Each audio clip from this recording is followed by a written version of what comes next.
I personally think the whole Black Dahlia situation was a magic trick that went awry. So, that's my theory. Okay, you ready? Okay. 3, 2, 1. Hey kids, welcome back to another exciting episode of No Subs, No Dubs. I'm your host, Casey K, the Kamikaze Kidd, and let's do this, Baka Boy. Baka Boy, my producer, by the way. What was it? Effervescent? Is that the word I looked up? Effervescent producer? Does it mean like ghost-like? Don't say anything. Sounds possible. I don't know. Is that the right word? Maybe not. Welcome to the podcast, No Subs, No Dubs. Podcast where I, Casey Kidd, watch a movie without subtitles and without dubs. Let's just front and load some of this beginning boring stuff real quick. Twitter.com/NoSubsNoDubsPod, P-O-D. You're going to get the new episodes with Spotify links there. And maybe some future stuff, right? Maybe some polls or something. Maybe we should do something with Twitter or X or whatever the hell it is now. And then there's patreon.com/NoSubsNoDubs. I was boasting 50 cents per show, but now it's every other week with maybe bonus material. And I can't do 50 cents a show, and I can't say $1 because, well, that'd be infringing. Maybe a silver dollar a show or a Washington a show, right? Unless we go from every other week to like every third week or something and just keep getting it less and less frequent. No. The idea is every other week, and we discuss this on the show. Baka Boy, let's move on from that. Oh, and then most important, if you're listening to this, keep with the triangle plan. Reach out to other people, make this triangle stronger. Let them listen to. Maybe have a No Subs, No Dubs party where you watch a foreign flick and you decide to watch it without knowing what's going on, and you discuss it afterwards.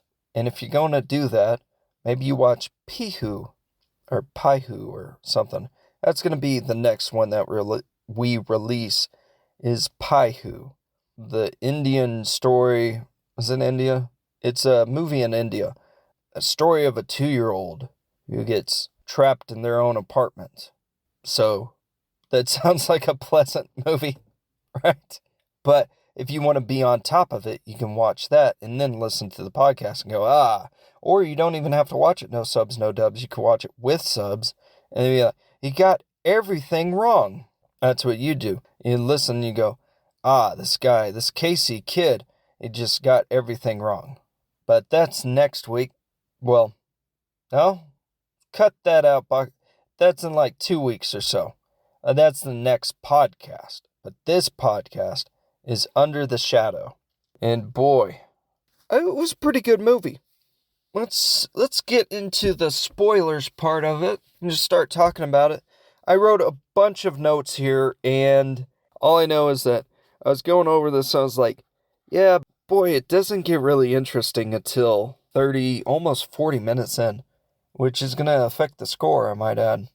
This movie has a lot of build-up, and that's kind of how a good horror movie does, is they build up, make you like the characters, there's some sort of tension or something.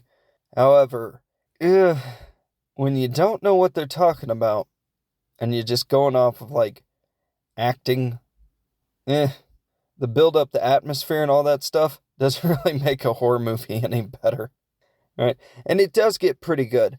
Spoiler alert for the review. It does get pretty good. We'll do the review bit at the end. I got the intro bit done. This is the middling bit, as I like to say. And then we're going to get to the review bit, right? This is how it starts. And spoiler alert, if you don't want to be semi-spoiled on basically what I think I saw and what I remembered of what I think I saw, then pause it. Go watch Under the Shadow, which I watched on Netflix, so you should be able to find that pretty easy. And come back and go, oh, he got nothing right. Or he got everything right. Something like that going on.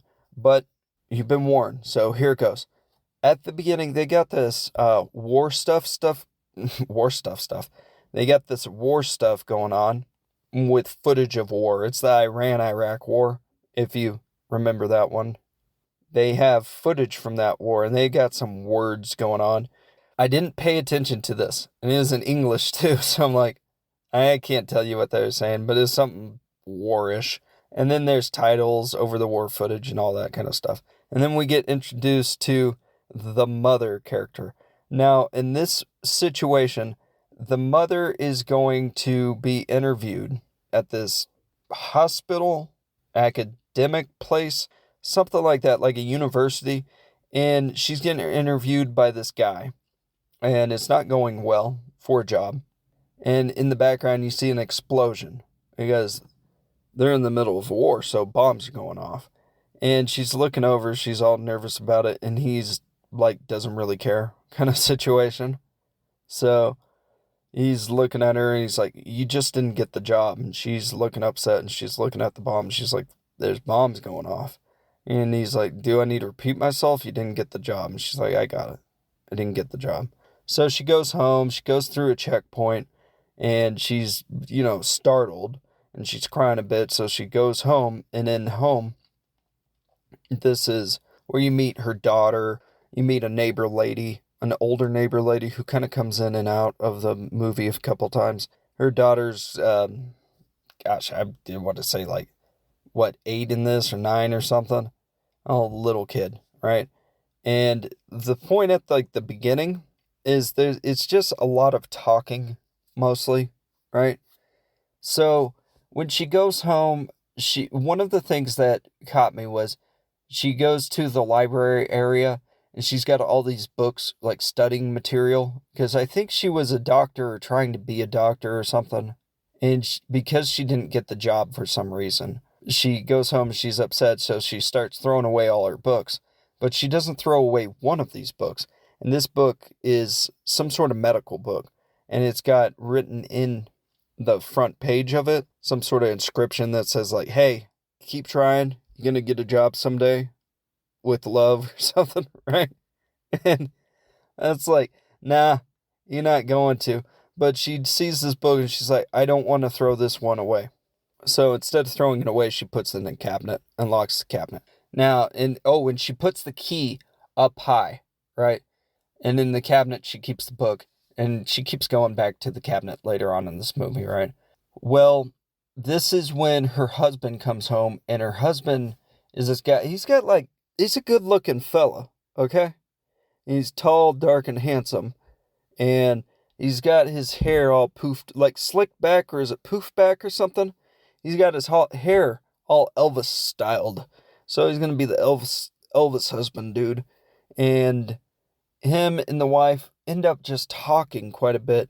And in my play-by-play is he does this, that, and that. And it's nah, they mostly talk and argue, right? She tells him, I didn't get the job. He's upset about it. They sleep together. Well, that comes a little bit later. You get there's sirens, right? So they're talking, and then sirens go off, so they all rush downstairs to the basement. And in the basement, everyone's in this basement, and that's what happens when bombs go off in the city and you live in an apartment complex. You go into the basement, they're down there with everybody. The mother's daughter, the daughter in this, sees some weird kid, and there's trying to be friends or something. And that doesn't really go very well. And the weird kid's got a weird mom. And they're not happy with their son talking to a girl, I guess. So I was like, okay, enough of that. And that's pretty much it. Then you go upstairs and there's arguing. There's a whole arguing scene. And what happens is the husband gives the mother this letter. And he's like, look at this letter. So she opens it up and he's been drafted to the military, I assume. So he's like, I got to get my rifle and go. And she's like, I didn't get a job. Now you're leaving me. There's bombs going off. I'm not happy. I'm not happy, Bob. I don't know if his name's Bob, but she says that. And then he's like, what do you want me to do? So they argue a bit. So they go to sleep. Yeah, they go to sleep. They're both sleeping all in all their complete clothes, okay? Because I guess if a siren goes off, you don't have enough time to put on some clothes and go into the basement and look decent. So you got to sleep in all your clothes. And they're not touching each other. They're not like hugging or snuggling or anything. They're definitely not snuggling. It's not that kind of movie. Okay? So they're not snuggling. And then the daughter cries out for her dad. So he wakes up and he's like, all right, I'll go over. And then the mom gets up too because she's like, it's like 2 a.m. I'm awake anyway. I'm like, okay, this sucks. So they go into the kitchen and they have this like talk with their daughter. And they're like, it's going to be okay, kid. It's just sirens in a war zone. And she's like, okay, Dad. And then that's when the father gives the letter over. And the letter says, I've been drafted. And then the mother gets all upset and she's like, I got to watch my Jane Fonda video. Now, if you don't know who Jane Fonda is, I don't either. All I know is she did workout videos, apparently, because she's in this workout video in this movie. And the mother so she goes into the other room, she goes in the living room, grabs a VHS, plops it into their TV, their 1980s, like, crappy TV, plays the Jane Fonda workout video and starts working out. And this is her meditation time. This is her get away from it all. I'm going to do my Jane Fonda workout video. And they've already had some arguing. So the husband's looking at her working out and like, okay, conversation is done. Jane Fonda's on TV. I'm not going to have a conversation anymore.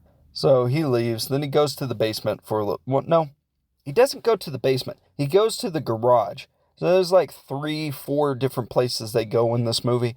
He goes into the garage and he talks with some short dude. And then, yeah, that's about it, right? And he comes right back up and he has more argument time with his wife. And they're arguing about something, probably the draft letter, which I don't know what the argument's about. Like, hey, I got drafted. You can't be drafted.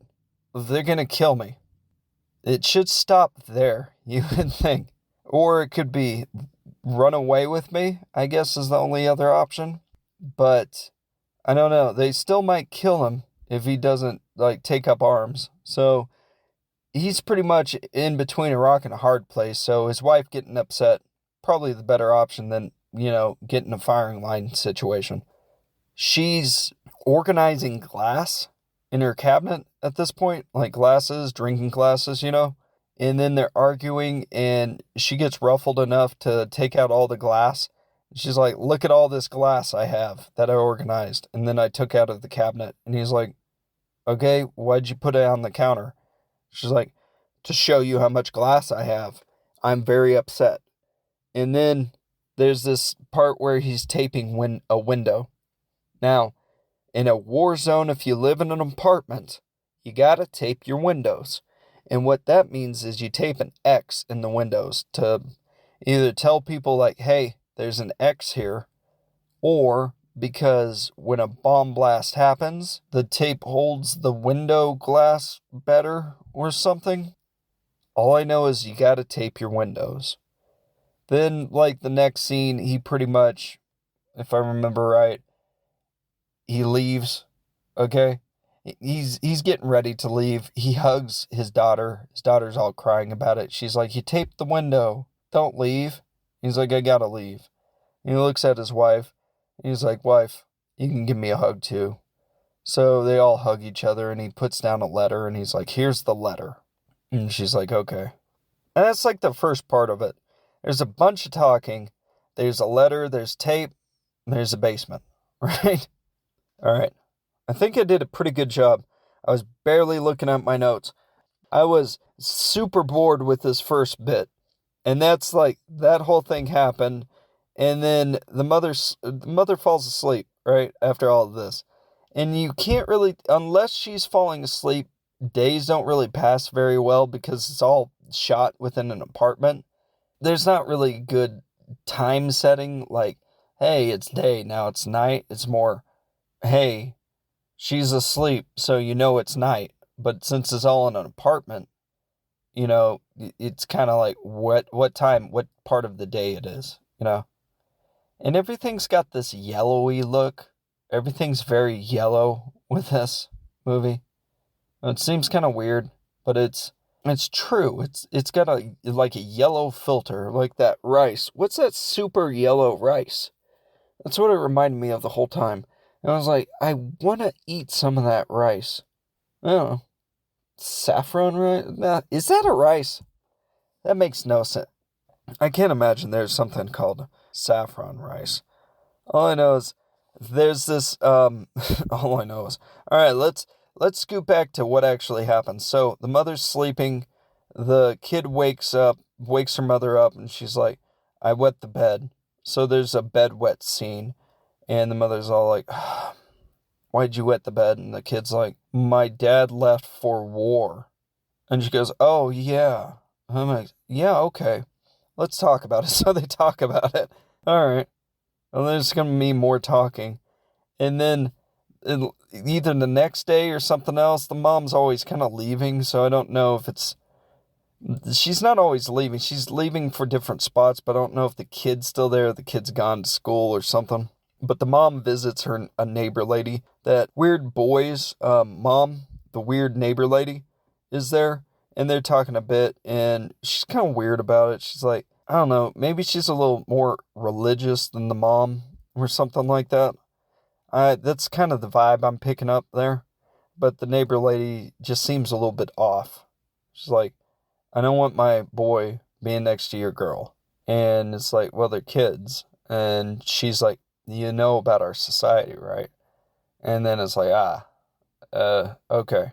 All right, let's keep them separated, as that band used to sing about. Okay, so they agree, we're going to keep them separated. And then it's like the next day, and the daughter comes home, and then there's more talking, probably about the boy. And then there's they playing tea time thing, and this is when the phone rings, and the mother goes to the phone. And the phone's like this orange phone. It looks like a war phone, like you pick it up and you launch nukes from it. But it's just this orange phone. She picks it up and she's talking to someone. It's all staticky. And it's probably her husband from the front line being like, holy hell, war's hell. What is it? War, what is it good for? He's telling her that. And she's like, uh-huh.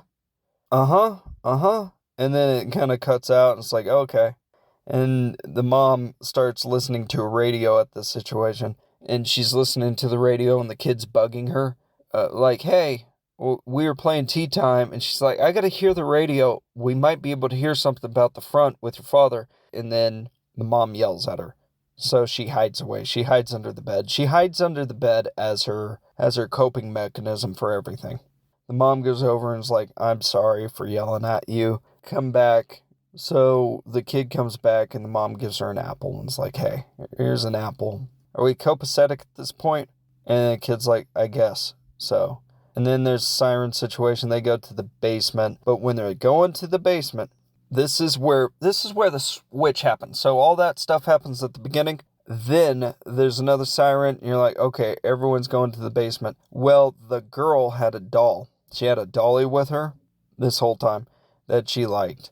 And when they're going to the basement this time, she leaves the dolly in her room. So they're running down, and the mom keeps going, and the little girl's like, I gotta run back up for Dolly. And the mom kind of like misses a step and then turns and realizes her kid's gone, so she has to run back up for her. And then it's clear something hit the apartment complex.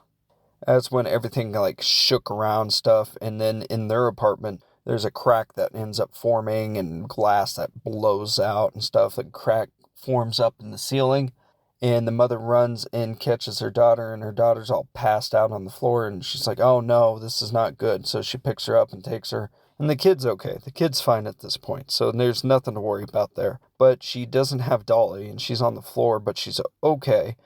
And a bunch of people come over and see that the mother's there, and they're like, you're a doctor, or you're training to be a doctor, or you're trying to be a doctor, but you didn't get hired, but that's good enough for us. There's some guy upstairs.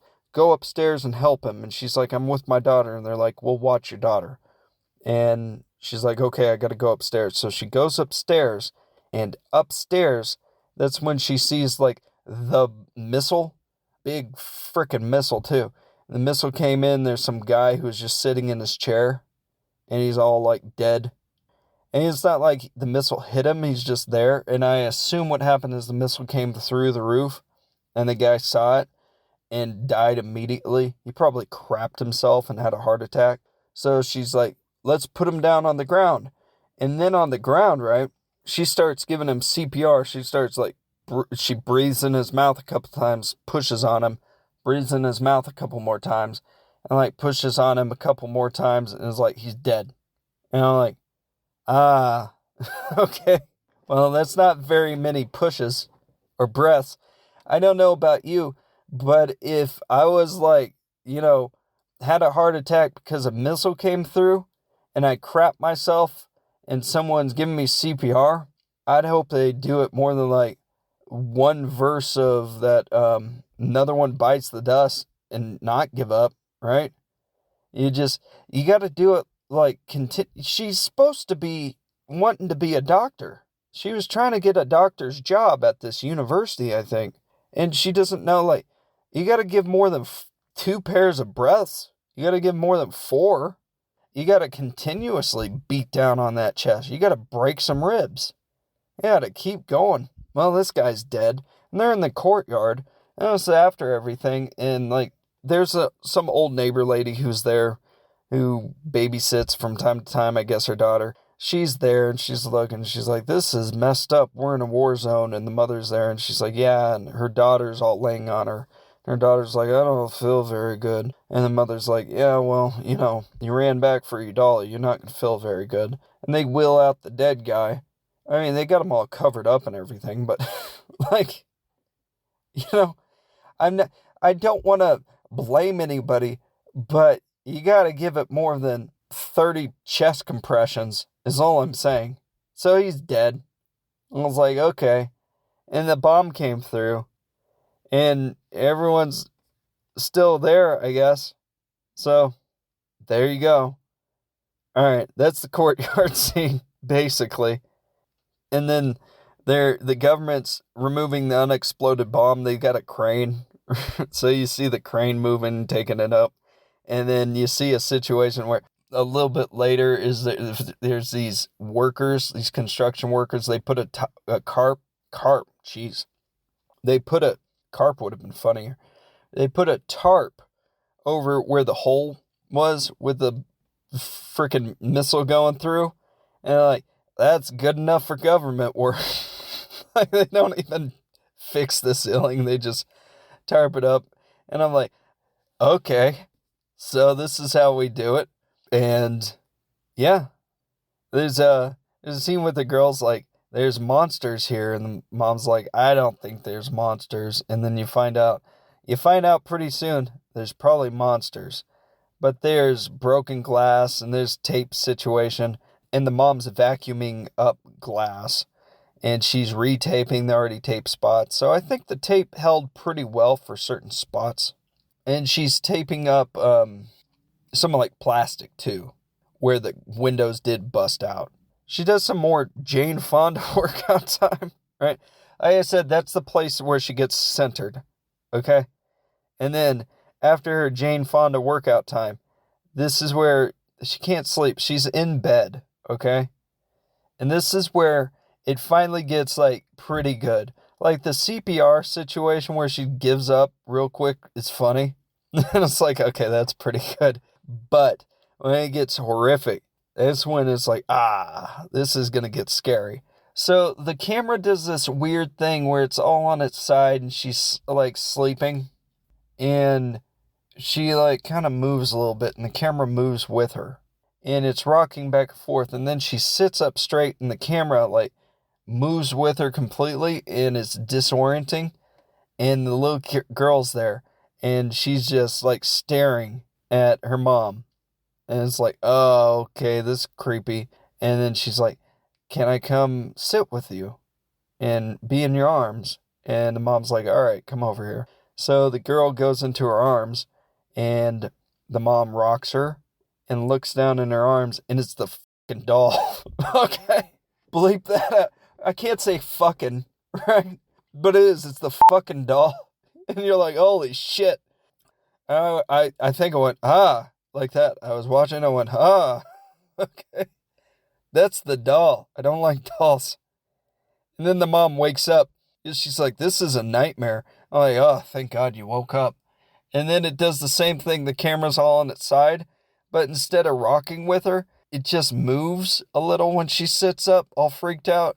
And I'm like, the director's getting all tricky with us. He made a really boring talkie movie, and now there's going to be like bad dreams. And I'm like, uh-oh, it's going to be a horror movie now. I get it. So that was creepy. So she gets up and kind of walks around, and there's a crack in their ceiling in their living room. There's this big crack, and it's like kind of going cracking and whatnot. It's not good. And then the next day, the kid is sick at the table, and the mom's checking your temperature, and I'm looking at the kid too, and I'm like, maybe you didn't get the doctor job because you can't look at your kid and see like the scarlet fever crap all over her face. She's all red and stuff. This kid looks messed up. You gave up on the CPR. Now the kid's looking like a chipmunk, right? This kid's face is all bloated. She probably had a concussion from falling down. And she's just like checking the temp, and then they're talking about it afterwards. And she's like, your temperature's good, kid. Get over. Take a salt tablet, right? Take a salt tablet. Get over it, kid. And that's pretty much it. And then the other part is the mom wants to do more Jane Fonda time, but the VHS is missing. She's very upset by this. And she's like, I can't have Jane Fonda time. And she's going to find out from her kid. And this is when a glass fixer dude, he fixes windows. He stops by and she fixes herself up. Because remember, this is Iran, so she can't just answer the door and look like a woman. She got to put a shawl or she got to cover her face and, hide her boobs and whatnot. Because, like, coveting thy neighbor or some sort of religious. This isn't a religious podcast, by the way. Bakaboy, I don't want to offend anybody out there, but holy crap, that seems like a pain in the butt. Just let's put on a bunch of stuff.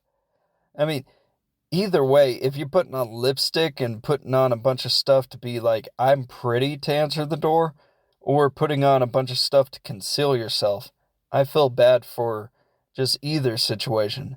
And I was like, just go over there and answer the door and not have to worry about this.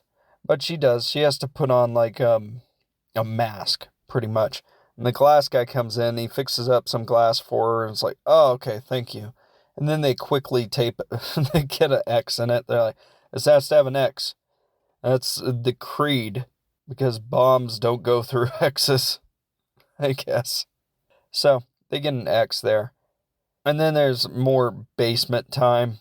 Okay, so they go to the basement. And it's interesting because at one point, there's basement time with, like, it starts with the father, the daughter, and the mother, and a bunch of neighbors. And then there's less neighbors next time, and then even less neighbors. And eventually, it's just the mother and the daughter in the basement at the end. Spoiler alert.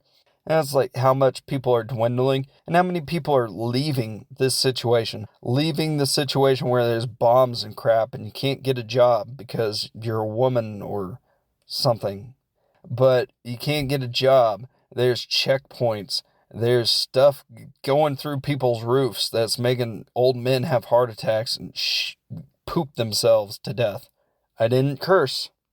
Bakaboy. You can leave pooping. So less people come down to the basement because they're either dying or they're leaving. All right, there's some more stuff. I'm looking at these notes. Some of this stuff doesn't need a play-by-play. Like, there's a letter delivery thing to the weird kid's mom, blah, blah, blah. There's the babysitter watches the daughter again. Mom reads a book. She looks upset. Like, what kind of note is that? Who wrote this? I wrote this. I thought that was important that she reads a book and she's upset. Oh, yeah, that one, though, is where she reads the book. She looks upset.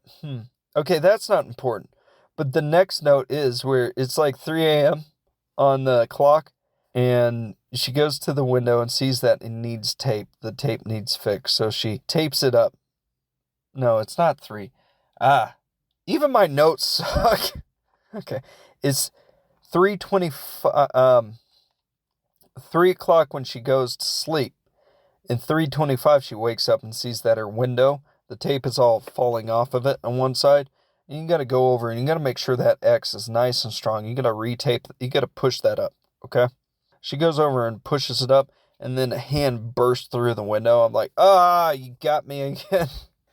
And she freaks out because she wakes up and she's looking at the X like, what is going on? Is that X good? I don't know. And at this point, I'm like, you fell asleep twice. Stop falling asleep. I wouldn't be having many heart attacks watching this movie if she didn't fall asleep. She just stayed awake. She's awake till 3 o'clock. She couldn't have just lasted the entire night. I don't know, but the hand came through, and that was, if you're wanting to watch this, you're like, you're running all the scary parts. Yeah, there's spoilers, okay? That's all I'm saying. There's a Jane Fonda workout situation that goes on next, and this is the mother is working out in front of a blank screen, a black mirror, as they call them nowadays, and the kid wanders by, and you see her in the background, and she's looking, she's like, okay, mom's lost it. She's lost it. There's a doctor visit. Finally, the mother decides, I'm going to see a doctor because my kid's got these chipmunk face, and she's got this red rash all over. And the doctor looks all concerned and is like, are there monsters in your apartment? Do you keep having nightmares? Because your kid's talking about monsters. She looks like she spoke with monster and the monster bloated up her face. Something's going on with this monster situation. And I was like, I don't know if I trust this guy's diagnosis, but I think he might be right. Seems almost like a witch doctor situation. Either way, they leave the doctor, and on their way home, they pick up the weird kid. He's walking on the street randomly, okay? And then the mother sees him and is like, why are you walking on the street? You shouldn't be doing that. It's a war zone. I'm going to take you back to the apartment complex. So he hops into the car. They drive to the garage. The weird boy's family is all getting ready to leave, and the weird boy goes out and he gets chastised by his mother. You shouldn't have taken a ride from them. We're leaving. So they all leave, and the mother's watching. She's like, even that weird religious family left. They got mad at the kid, and as they're leaving, the kid turns around in the car and he looks and he's like, bye, little chipmunk girl. And chipmunk girl's like, oh, bye, weird boy. We had some times. And that was pretty much it. There's an interesting scene where the weird boy earlier was like looking or playing with a cat or tormenting a cat. I can't tell. It was all from a weird angle, but I just remembered it. I didn't write the note. But I was like, this kid either likes cats or he doesn't, so I'm on his side if he likes cats. I, for one, love cats. And I assumed in Iran, they'd have a bunch of Persian cats. Is that the case? Does the Persian cat come from Iran? Or is this going to be one of those asides that you leave at the end of the whole, right? Where you just talk about cats for 10 minutes straight and you have it fade out like you do? I like Manx cats, too. They come from an island where they chop off the tails of cats and sell them. And that's where a Manx comes from. And then there's tortoiseshell and there's Maine Coon. Whereas the Maine Coon is a cat where they took a large cat and they bred it with a coon, like a raccoon. And then you have the Maine Coon. And then you put the Maine Coon on a ship. And it's supposed to eat rats. So, the more you know. The kids left. Okay? The weird people have left. The mom is upset by this. So they go upstairs. The mom starts packing frantically. And the girl at this time is worried about her dolly. The dolly that she wanted to get before, but she couldn't find. She's like, Mom, I need the dolly. And the mom's like, okay. So she goes into the little girl's room and starts throwing everything around. She scatters all the toys. She goes in every nook and cranny. Can't find anything. She's going in there like a cop, right? She's like, I'm looking for clues, but she doesn't find anything. She just destroys the place. And she's getting upset about, and there's a siren that goes off, so they hide in the basement. This is the time they hide in the basement all alone. It's just her and daughter and mother at this point. And it's like, okay, everyone's left. You guys got to leave now soon. Then they go back in their old place. They're after the bombs and everything and the siren's done. And it's creepy. The mom and the daughter are together in bed. And there's this old creepy guy who's naked watching them. And the mother gets up and runs after the old creepy guy. And he goes into the crack in the ceiling. Like the crack opened up and he jumps into the crack and then it closes up on him. And I'm like, nope, this is not good. This is not good at all. And, you don't want that situation. So when this happens, the mother freaks out, grabs the daughter, carries the daughter, and is running down the street. And I don't know if you know this. A woman running down the street in, like, pants and, like, jeans, not good in Iran. So she gets picked up by the decency police. Decency police takes her to a place where she's, like, in some sort of interrogation place or waiting room to go to jail or something. And a lady comes in, she's like, put on this. So she puts on the black. And she puts that all around her, and then some old guy comes in, and he starts lecturing her about being in public, right? And I'm like, okay. So this is what this movie's pretty much about, is like, you can't even be scared, there's bombs going off, and this is what they're worried about, is some lady running in jeans? No, I don't think so. So she gets told off, basically, and she's like, don't do that, you're with your own daughter, aren't you embarrassed, blah, blah, blah, blah, blah. Alright, so she goes back home with her kid. Kid goes to bed. She ends up taping the ceiling cracks at this point. She's taping it up. She's like, no, cracks going to tape me up. This is not good. And then that's when the daughter's looking for the cabinet key. Okay? The cabinet key that was locked. The lock cabinet, the key that was placed up high. And then the mother goes in, grabs the key, and goes to the cabinet and opens it up. And in it, like, is the doll, but it's all cut up. Like, the limbs and stuff are all cut up, and it's not good. That's when she opens it. And then she gets, like, a call from the orange phone again, and that's her husband. And her husband all sounds demented, and it doesn't sound good, and she's arguing, and I'm like, okay, so maybe this is the long-lost soul of her husband. I quite can't understand what's happening, but this is not good. So they're talking a little bit, and the call ends up broken up, and then there's this knocking. So she goes over to the door, and she's like, there's knocking. What's going on? And she opens it up and sees that there's no one there. So she starts walking up the stairs a little bit, but left the door open. And then she turns, and that's when you see the monster. And the monster is like this cloaked, she took the black. This is like a lady who took the black, but it's like a ghost looking monster. And she jumps into her apartment and closes the door on her. And then she runs over and she starts trying to open the door, but the door's locked and you can't do anything about it. So she's banging on the door and everything. And that's when her kid comes over and she opens the door and she's like, everything's good. And the mom's like, I saw the monster. What are you talking about? Everything's not good. This is not good at all. We gotta go. And kid's like, okay, well, I've been telling you there's monsters. My face is all messed up. Everyone's been leaving. We need to go. But I'd like to get Dolly. And there's an argument. This is when the mom slaps the kid. She's like, get over the doll. And the kid's like, you cut up the doll. I'm mad at you. So they wrestle. And then there's bombs going off in the distance. No, this is another thing. Baka boy. All right, cut around this. What you're going to do is you're going to make it more, you're going to have this part go here and that part go over there. All right, she didn't get the doll yet.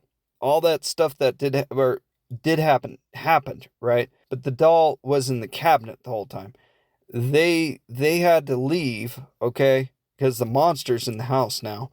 But the kid ends up wrestling her mom. She's like, you're going to give me my doll. And the mom's like, okay, uncle, So this is when the mom goes through the entire living room looking for the doll, but can't find the doll. So that's when she goes to the cabinet, and she gets in the cabinet and finds the doll. So she gets the doll and tapes up the doll and gives it to the daughter. She's like, it's brand new. It's all good. The daughter was super upset when the doll was cut up, but after it's taped up, she's like, okay, I'm happy with it now. And then they're like, okay, we'll leave at first light. And at this situation, the mom's armed with scissors. And she's staying up and she's freaking out because she's like, there's going to be a monster. Is there going to be a monster that visits my dreams? Or am I going to have scissors and cut it? Or is it going to be that guy going to be that robed monster? I don't know. Or is it going to be the orange phone going off again? This is creepy. I'm not a part of this. And then I think she falls asleep again. And I'm like, don't fall asleep. Please, for the love of God, don't fall asleep again. But she decides, I'm going to fall asleep again. And this is where you see this really creepy scene of the daughter. She's sitting down and her face is all up and lights coming out of her mouth. And she looks like a monster. And I'm like, oh, okay, this is not good. And the swirling, what would they call it? You know what it looks? It looked like a Dementor. It looked like a Dementor almost, but in a different pattern outfit kind of thing all around. It's just all floating and everything, and this is the monster. Then the mother wakes up and freaks out, as you would.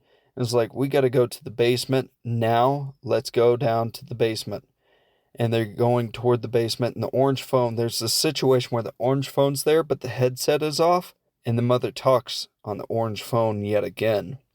And this time, this is, I think, with the monster that is, monstering their house. The ghost, right?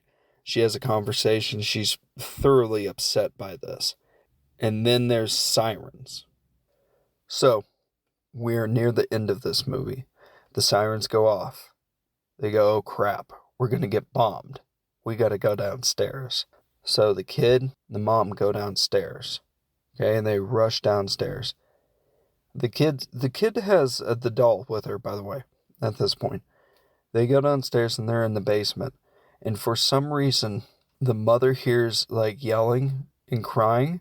And she's like, my daughter's still upstairs. I gotta leave you, kid, and go upstairs because you're a ghost and my real daughter's upstairs. So the mother goes upstairs and the daughter's like, I'm the real daughter. What are you doing? They're faking you out. The mother won't have it. So she goes back upstairs to her apartment and runs in, and she's in her apartment and she sees that there's tape hanging from the crack. And I'm like, this is not good. Obviously the tape's not holding. There's going to be monsters. And she goes to the hiding place where I wrote Dorsa, because the girl's name apparently is Dorsa, which I found out here. Dorsa. Fake Dorsa is hiding under the bed. Because the mom goes down and she tries to grab at Dorsa, and she's like, you're coming with me. We're gonna get you. And then this is where the Dorsa's face looks up, and it's just a mouth, and the mouth is biting at her, and this mouth head monster's biting at the mother, and the mother runs away, and she goes back down to the basement, and she's like, that wasn't Dorsa, that was not you. And then she goes down there and she sees Dorsa holding on to the dolly, and she's like, they start like their little argument thing, and then she's like, will you forgive me? I thought that was you. I'm losing my mind. And then the daughter's like, yeah, I forgive you. And that's when the monster, the Dementor, the cloak engulfs the girl. And the mother's like, I gotta run in here. Oh my gosh, you've been engulfed. So she runs into the fabric, and the fabric's everywhere. It's a pretty cool scene. And there's fabric flowing and everything. And she's running through it to get Dorsa. And she ends up like getting deeper into it. So she rips the fabric and she cuts into it. I think she still has the scissors by this point. She rips the fabric and breaks it up. The fabric all kind of disappears around them, and the kid and the mother are still there. And Dorsa's like, I'm going to go ahead of you and try to get to the stairs. And mom's like, here, I'll help you out. And the mom's going, and then she sinks a little bit into the cement. But the cement has turned into like sinky sand, like quicksand, right? So it's like engulfing the mother, and the mother's reaching out. And Dorsa's like, I'm going to reach out, Mom. She's reaching out. And they grab hands, and she has like superhuman like kid strength at this point. So she brings her mom out of the sinky sand, And they get out and they start running away.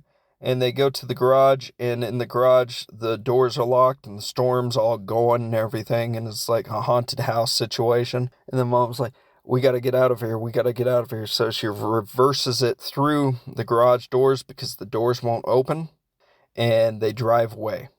And as the mom and the kid are driving away, the kid's all asleep, and you see in the back, the dolly's there. The dolly's head is gone. And then we go back to the apartment.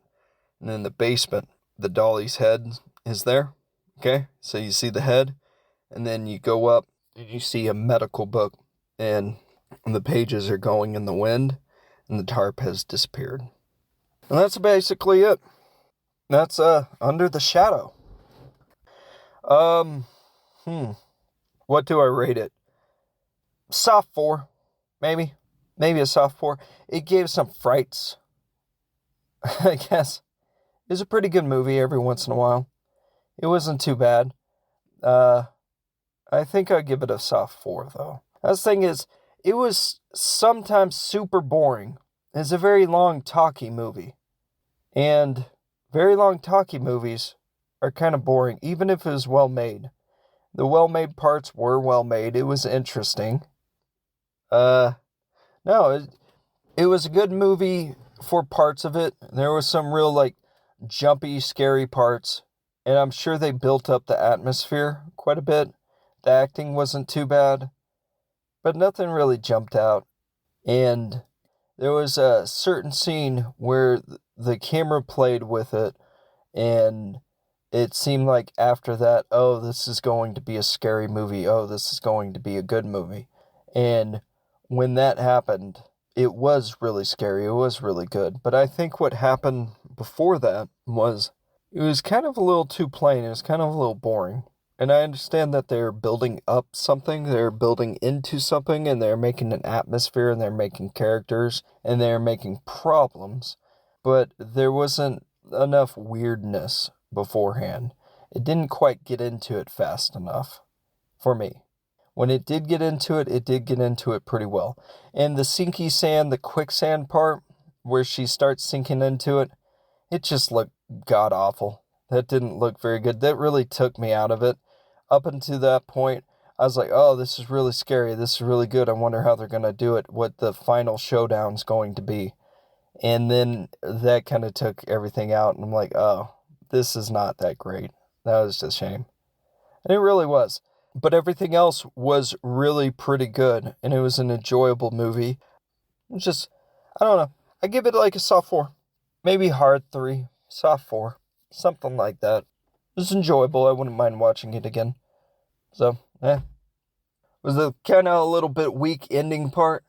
If you listen to the whole thing, you'd be like, okay, that kind of makes sense. That's where he's at. It was a talkative movie. That's all I'm going to say. You talk too much. Hard 3, soft 4. Right? But there were some creepy parts. There was one part, I don't think I put it in the notes, and I've been thinking about it too, is she's sleeping, and she reaches over. Every time she sleeps, this lady sleeps, it's not good. She's sleeping, she reaches over, and she feels her husband there, and his neck is all broken weird, and she reaches and tries to pull him, and she gets engulfed in the covers with some sort of monster thing that's in it. That part's pretty scary. The scary parts are pretty creepy, and I don't know if you want to turn off all the lights and watch them, but the first part is really boring. Super boring, and then scary. But when you go into it, you're like, it's just her dreaming all the time. That's the scary bits. You're like, well, just try not to sleep and leave this place. That's the answer, right? So she leaves and tries not to fall asleep again. So there it is. We're going to do Pihu next time. So Pihu. Watch that on Netflix. It's going to be for the next podcast. And hopefully it's pretty good. It looks interesting. So it's another movie from India. So I'm excited about that. Shout out India. You guys are actually listening. So shout out over there. And yeah. Anyway, I'm Casey Kamikaze Kidd. Blowing up all over this bitch. Take it away, Baka boy. For some reason. Um, well, all right. Don't take that the wrong way. Like, I understand why you would go in a basement, but if the whole building collapsed on top of the basement, is that any bit better? I don't know, right? Like, I know you go into a basement if a tornado's coming, but I also know, isn't it like you go in a basement if a tornado's coming, or you go in a tub, right? You get into a nice uh, bathtub and you're shielded from a tornado. So wouldn't that work with bombs as well? Couldn't you jump in a bathtub? Unless you unless you got to rush down to the basement and then jump into a bathtub in the basement. It's that's kind of what I'm wondering now. So is the best place a bathtub in the basement? And I didn't see that many bathtubs down there, or any of them at all, actually. So I don't know if that'd be the best place, but